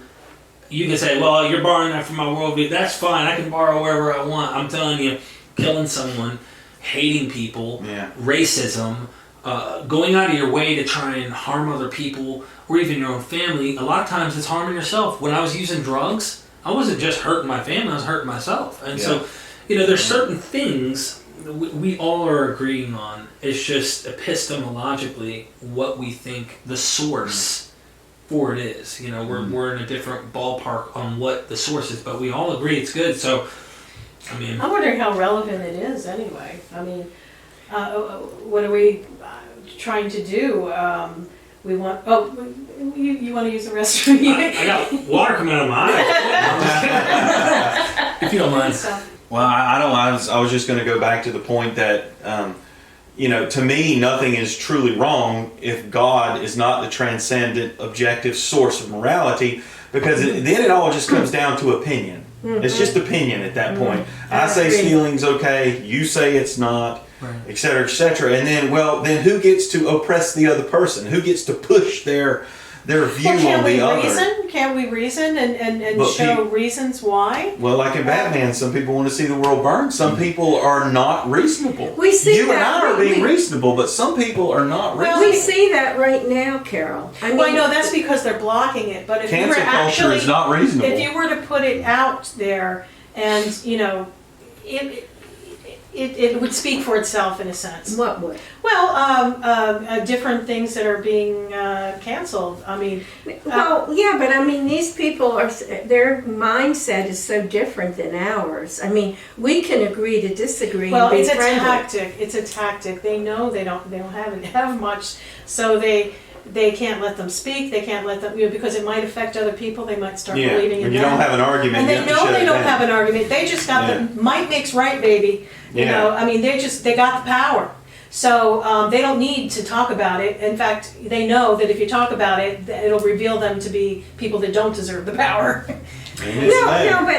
that isn't what I meant. I meant look how they're acting, and where are they coming from? They don't have a moral standard, so they're doing whatever they feel like doing. They're rioting and that's a good question. What is the moral standard of the cancel culture? There isn't. Well, no, there isn't. So that's a whole bunch of people who either participated in it or support it, who don't seem to have any standard, and this is the result of it. They can do many different things. We're not really speaking about. We're being kind of vague, and we try not to talk about politics.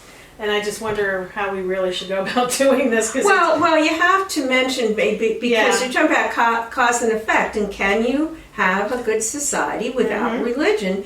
And I'll bet you there are not too many of those practice their religion as it was meant to be practiced, if they have any at all. Because, we know, and again, politics, that we have a leader who claims to be a good Catholic. We have a Speaker of the House that claims to be a good Catholic, and they aren't. They don't represent the Catholic faith at all. So these people who are doing these destructive things, I'm not talking about the political people now, I'm talking about the rioters and the looters and the cancelers and the people who are turning our society upside down, that are making laws based on unsound science, those people. Now, I don't know this for a fact, but I'll bet you anything, none of them are practicing a religion, even if they claim to have one. Well, they're functioning with, that to me is what functioning without a religion looks like. Yeah, and if you take away our conscience and what I believe, again, God-given morality via the conscience, we are animals. We're chickens. All those chickens got personalities. Chimps have personalities. They all function. There is a blueprint. There is a fingerprint on creation. There's a lot of commonality. There is a way things work. But I think humanity is different. Humanity is unique. Mm-hmm. We recognize things I don't believe animals recognize. We build houses. We build cars. We strive. We debate philosophical things. We debate morality. Those monkeys are not debating their morality. Those monkeys are just saying, I want this and I'm going to fight you to get it. And I believe that when we sear our consciousness, when we reject God and what He's trying to do, we do the same thing. We turn into animals. And I think that's kind of what you're saying, and that's kind of what we're seeing. Exactly what I'm saying. We are just base animals functioning on my desires. I want this dagnabbit and I'm going to get it. And I don't think anybody in this room believes that we're limited to that. I think you say you do, but at the end of the day... Limited to what? Well, you say stealing is subjective, but I think in your heart of hearts, you know stealing is objectively wrong. Now, you can say it's not. It's wrong if someone stole from me, but if I had to stuff from them... No, I'm serious. If my children are starving, it is not wrong to make them... That's what I'm saying. It's subjective from the eye of the beholder, and here's the interesting thing. This book that you're talking about, the morality in there evolved. A woman's virginity was everything to her. If she got raped, she usually was sold off, or at least purchased from the rapist to marry that man that took her virginity, because it was hard for a father to even get rid of a daughter that he wouldn't be able to without her virginity. That was everything to her. The evolution of morality in this book is one of the reasons I'm like, okay, hold on. I really don't see a single unified, here's the code and the law and this is it from the get-go. It's not one message of morality. And that's why What book is that? The Bible? Well, she's talking about the Torah, I think. No, the Bible in general, period. But there is a pretty unifying I message, but that's a whole nother debate. You need to have a guided Bible study.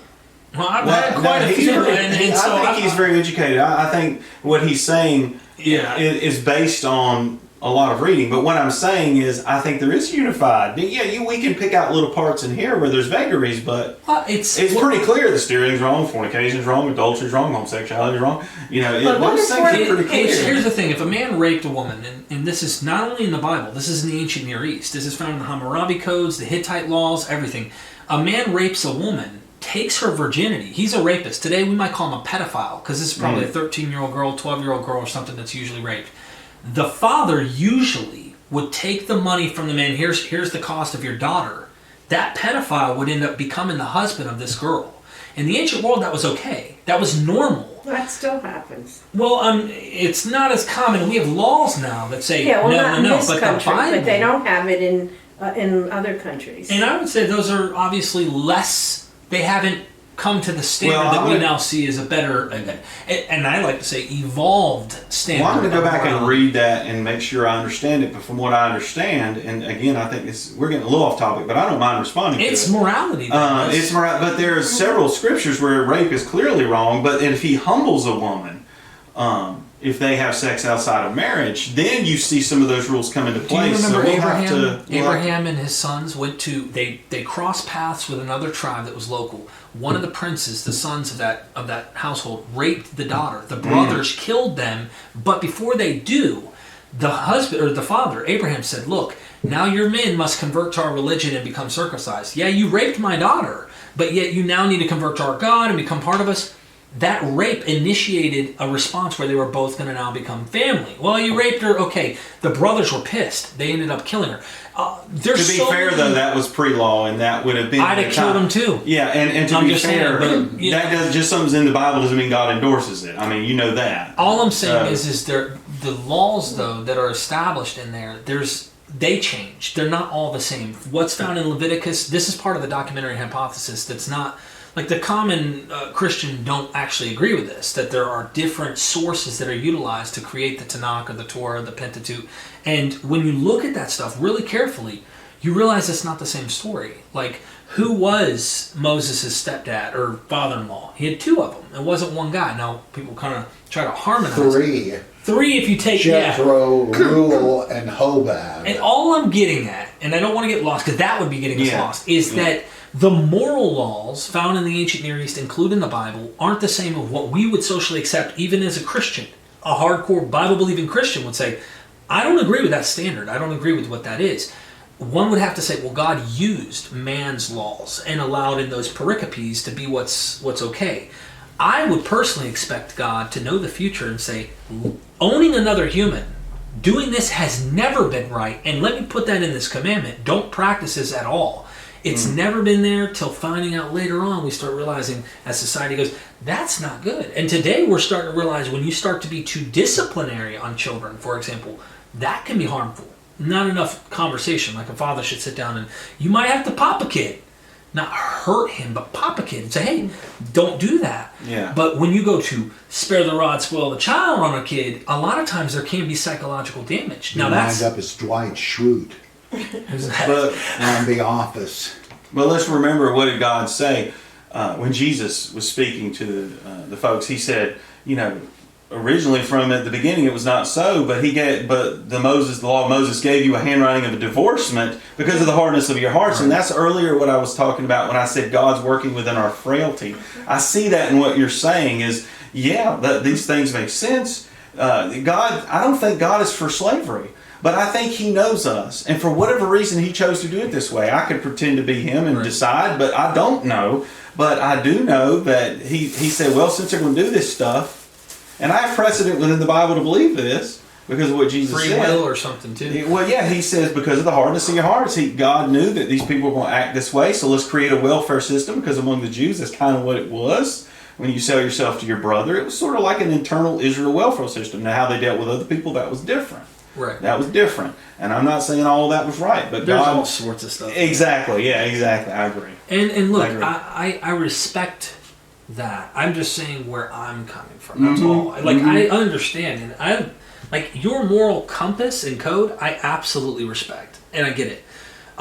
My concern isn't even you guys. It's not even with your own personal faith that you don't impose upon other people. But there are people I encounter. I mean, because of what I do on Myth Vision, I put myself out there and I want to change the world in a way of saying, let's all learn. I think education, proper education, looking at the Socratics, for example, or look at the ancient Greeks, they weren't Christians, but they had a code, and they were good on that code, and they realized, hey, a good civilization, when it does this doesn't work. I think we need to stop. And they would say, well, the gods gave that to them, or whatever. So we're all given an epistemological basis to say, well, it was Jesus, or it was God, Yahweh, or it was, Zeus, or whoever. And all I'm saying is education, I think, would be better. So we can all agree to disagree on those, maybe, but, focusing on how can we be better people. But of education, while it helps, and I agree it helps to some degree, doesn't change hearts. And that's the problem I have, stopping at education, because let's say we play this... What changes hearts? Hold on one second. I'll get to it. Everybody in this room, we play this in every living room in America. And we're showing that you can dialogue and that you don't have to cancel culture and that people can get along. And you show this in every home in America, and I guarantee you America will still fall in 20 or 30 years. We don't learn, and that's the problem. We're sinners, and we don't learn from our mistakes. Everything that's ever risen in humanity's history has fallen. Maybe because you call them sinners. Yeah, well, that could be the start. That has nothing to do with it, because many cultures who were never called sinners fell into debauchery without any knowledge of Christ. Something, you live up to it or down to it. I mean, I think that if you can have different expectations. You were born with this thing. Sorry, little Sally Sue, you're two. And when you'll learn never language, do this. you were a wicked, horrible person. But see, there's the flip side to that, guys, where in America we focus so much on self-esteem that we stink at math. I mean, and the Asian countries are still ruling us in the mathematical categories. Well, there are other theories as to why we stink at math. I mean, but what I'm just saying, because we you can tell somebody and lie to them that you can be anything you want, Bobby, knowing that Bobby has certain restrictions. No, it's like what you emphasize. I mean, that's really big. We're all sinners. I mean, that just... Why don't we ever learn then? Why haven't we reached this point where there's a human government that because finally we're sinners. Wait, we can't learn? No, but that is... Oh, wow. No. I'm not saying you're saying that. I'm not saying you're saying that. Okay. What I'm saying is that when you label people with something that's handicapping, I mean, that's what happens. You're a great person. and I want you to know that. No, I mean, like, that gives motivation. But if I told you, did you know you're a wicked sinner, and God the Father in heaven literally cannot forgive you without the blood of this Jesus guy over here? And if you don't, he not only loves you so much and sent his son, but he will burn you forever if you don't believe in this.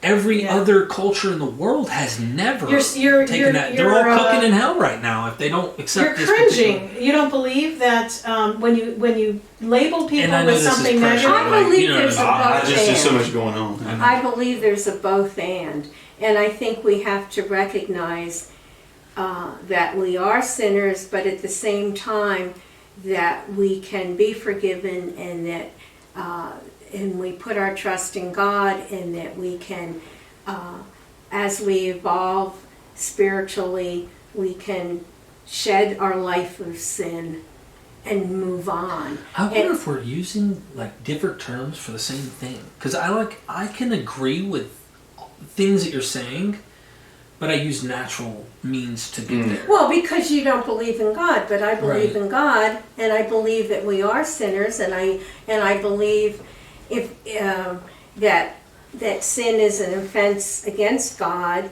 and that it's very easy to fall into sin. But when we have grace from God, it becomes harder because he gives us the grace to resist temptation. Is it possible that sin is, and I'm thinking, let me try to use my natural means to kind of get to this.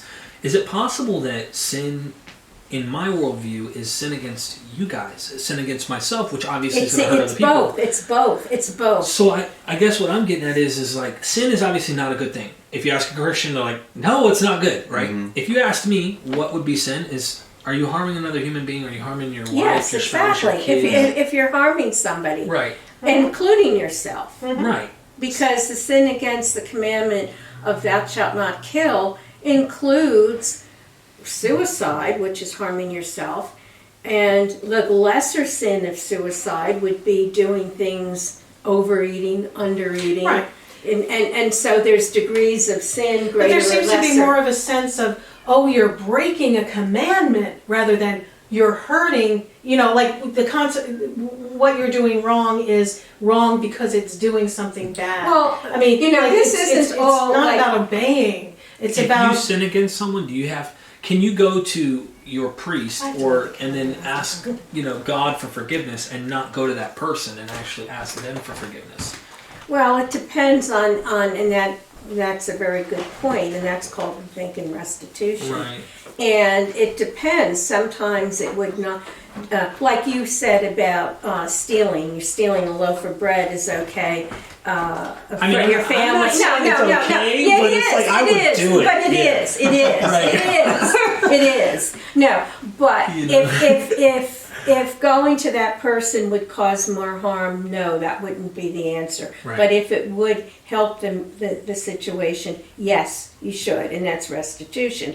And that's something to weigh, and when you go to the priest, the counseling involves that, and the two of you might decide that together, whether you should go to that person. Yes, that's and I would agree. I would agree, other than the priest part. I would say, if I go to make restitution to that person that I harmed, personally, I don't feel that I need to anymore. Like I used to go up to God in heaven. Like there was this figure in my mind looking down at me, right? What do how are you living your life? At the same time there was the how are you living your life, there was also this, because I did end up becoming a Calvinist, at least to some degree. I did. Well, looking at particular texts, I was looking at stuff like Romans 9, I got lost in it and stuff. And but I wasn't that necessarily on the very outskirts when I left. But it was not only there's just God watching me and wondering what I'm going to do. Also, you're predestined. God has a plan and purpose. He knows all things, And I'm thinking to myself, do I have His Spirit in me? Like the whole time I'd wonder, why do I end up getting addicted to drugs again? Why is it that my lifestyle kept not matching my religion that I was so trying to practice and keep? And I couldn't understand why my lifestyle wasn't able to match it. So I kept going, am I really His child? Why do I just can't stop doing drugs and alcohol? I kept back in it. And I said, well, if I have the Holy Spirit, wouldn't I have the power to overcome this thing? And I just could not do it. finally, toward the end, I'm literally dying of shooting up heroin. I'm like, the worst you can get, I'm going to die. And my skepticism comes in. I started thinking skeptically about everything in the world, and I started to go, maybe I don't have any answers. I thought I was right, my religion's the truth. I stopped believing that I had the truth and started having more questions to ask and not answers, and started going, okay, maybe I don't understand. That helped me psychologically. For whatever reason, it may not work for you. You might be like, I gotta have a God. I gotta believe in this thing, and I just have that truth, and I know. For me, it was like not knowing gave me the final of going, okay, I don't have to worry about this figure above my head looking down on me and what I'm doing right and what I'm doing wrong. I do right and wrong. Well, I do right because I want to, because look at the rewards it gives when I go get my kid the video game, whatever. And I feel good about that, you know? I don't know. I got emotional a little there, but I'm like, you know. Yeah, well, that's in a sense your testimony, I guess you could say. Can God deliver a religion addict? Yes, He can. Yeah. Well, again, it goes back to the fact that I'm not in your mind. I'm not even going to pretend to judge you. I know people that stop smoking. They got no God in their life. They just decided one day, you know what? I'm going to stop. And I know people that are Christians that they stop for a while and they start back. There's a lot of individuals, like circumstances, DNA, tendencies, all that go into these. Chemicals are addictive. I mean, there's it isn't all spiritual. Oh yeah, I mean, I've got diabetes, there's a physical, physiological. Well, I'm just saying, I got diabetes, and I can tell you when my blood sugar gets out of control, I can be a pure T Satanist, right? Figuratively speaking, but you know what I'm saying. There is a very human component to all of this, and very, very much we need to be concerned with that. Yeah, and it's the both and. Exactly. But I mean, at the end of the day, guys, and we should wrap it up at some point. I think we volunteered Bob, right, to wrap it up. But at the end of the day, regardless of what we say, if there is a God and if He created the conscience, and I believe He did, then it all comes back to Him either way. And we can argue till cows come home. But to use James White's phrase, you're borrowing from our worldview, sort of. I would say the Christians borrowed from another worldview. Well, and maybe, yeah, I mean, you could say that. Yeah, we're all borrowed from each other. But, yeah, I mean, you know, whose land is it after all? If you go far back. Oh my gosh. Yeah, right. Sorry. Well, it's all about conquerings and different things throughout there. Let's give it back to the woolly mammoths. Yeah. Let's give it to the woolly mammoths. They were there first. But anyway, I feel like I've said my piece on this, and I really appreciate your view. I'm telling you, and here's why. Because I've had mean debates on Facebook, and I try to be cordial until somebody's not, and then I try to let them have it. But and I do. When they stop being nice, I just blow both barrels. But I have to admit, from hearing people's worldview, I have learned so much. Like when this bathroom debate in North Carolina come up, you know, I've seen some really bad transvestites, you know, and I don't want to see that. My daughter seeing that in the bathroom. But then somebody said, well, here's something you don't know about. And they sent me some pictures of some women that look more like Arnold Schwarzenegger than I do. And see, that's what I'm saying. That changed my worldview. I'm like, okay, so the debate is much deeper than I thought it was. Now, I still think all that stuff's wrong, but the point is now, you know, are they passable? That's a real debate now. My point is not getting into that. My point is I learned from somebody. I learned that, you know, there are different views. I need to consider them. I need to learn how to deal with them. I need to learn how to live with them and tolerate them as a human being. Well, I think on the, how should I say, I know you don't know political, but on the conservative side, we're willing to tolerate people, but the other side wants us to make concessions that go against our conscience. Right. And I think that's where the problem lies. I mean, if there were transgenders that came into the bathroom, I wasn't aware of it, and it's not going to hurt me. But on the other hand, if people are demanding rights, and anybody, like, you could decide one day, well, you know, I can go and do ladies. Identify as this today. Yeah, and you can walk in there and you can do whatever you please. That's crazy, and I think it's a safety issue, and I don't think it's necessarily a moral issue the way it's put forth. I mean, I believe if people think that this is right, but I don't want laws legislated for it when it isn't on a sound medical basis. And I think that's where the problems come in. I'm saying, you know, you do what you do. This is your right. We live in a free country, but they're taking our freedom away to give them a freedom based on I'm not sure what. Yeah. Well, but I was just saying that mainly to say that I'm learning from people. And that's why I like challenging people and debating people, and I really appreciate it when they can handle it. Like Bob. Me and Bob have had some real discussions, man. They get really deep over lunch, and I go home and really think about that thing, and man, I'm like, wow, I never considered that before. I know I'm saved, but that doesn't mean I know everything. You know, there's things to consider. There's things that Bob is on iron sharpened my iron plenty of times because he knows so much about the Bible. I come to him and say, hey, you know, you ever thought about this? And he's like, oh yeah, give me a scripture and I'll go on and think about it, you know. But that's what I'm saying, we can learn from each other. And I think that's the what we're talking about, morality. There's some things you can't tolerate, though. I mean, I got to give you that. I mean, do you want to wrap it up? We got 4 minutes. Can you? Yeah, wrap it up. Wrap it up, dog. Well, this attests to the whole reason we revived Heretics Anonymous, to enjoy an open exchange and to show other people that it's possible and enjoyable to do so. And I so wish and hope people will decide, hey, you know, I could call up a few people and do that too. There's not that much to it.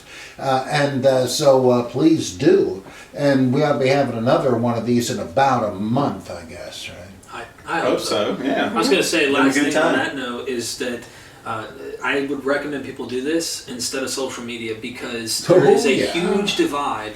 It's easier to lob grenades behind a keyboard. And it's easier to get upset about a simple post than it is to feel what I'm saying when I'm telling you, and you can like respect what I'm saying even if you don't believe it. And talk it out. You got to have this because this is family. Like at the end of the day, I don't care what you guys believe. I love you. And, exactly. You know what I mean?